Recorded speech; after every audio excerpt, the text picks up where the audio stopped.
Guys, paano ba natin linisin ang filter? Kung halimbawa, ganitong aircon nyo, LG na inverter. So, nag-appear dyan. Ayan, no? Clean filter, nagpula siya. So, habang ginagamit namin ngayon, si Ben nga nakakita eh. Ayan. Paano ba natin yan linisin? Dapat mawala yan. So, dito lang guys. Ito lang, oh. Tatanggalin niya lang ito. Okay?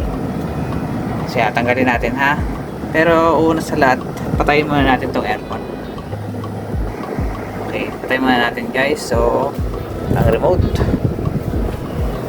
Ayan, so off natin. Ayan, ganyan. So, ayan, okay, so may pula pa rin. So, tanggalin natin ito lang pagkalas niyan. So, ayan, aangat lang ito, ano lang ito, ayan o. Ganyan. Tapos, ayan o, makikita nyo na yung filter dito. So yan, nakikita nyo. So ito oh. Ayan. So ito yung filter oh, ang itim. So ang ano yan, ano mo lang yung butas dyan. Yan tong, may ano kasi yan eh oh. So katanggalin lang natin ito.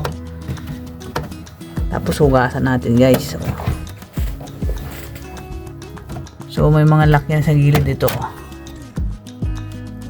Yan o, kailangan matanggal mo siya dyan eh. Wait lang ha. Dating tatanggalin. Iaangat lang yan na ganyan o. Yan o. O, tapos tanggal na. Grabe ang itim o.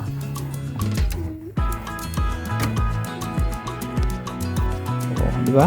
Dumi. So, ang panghugas lang yan guys is tubig lang.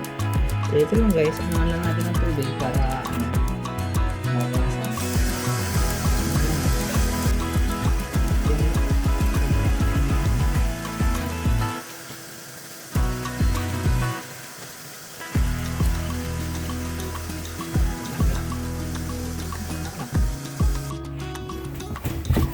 so, ito na oh, malinis na siya. Malinis na natin siya. Kakabit. Ganoon lang din ang pagkabit. Lapit dito na. Oh, yan dito. Ano mo lang dito. May ano dito. Dito nakikita mo para makita nila. Yan, isuksok mo lang siya doon. Pwede sa taas. Yun. Ganun lang. Ito naman. Oh, yan. Salpak na siya, di ba? Oh, ganun lang guys. Oh. Salpak na, malinis na. Tapos yun, tulak mo lang din.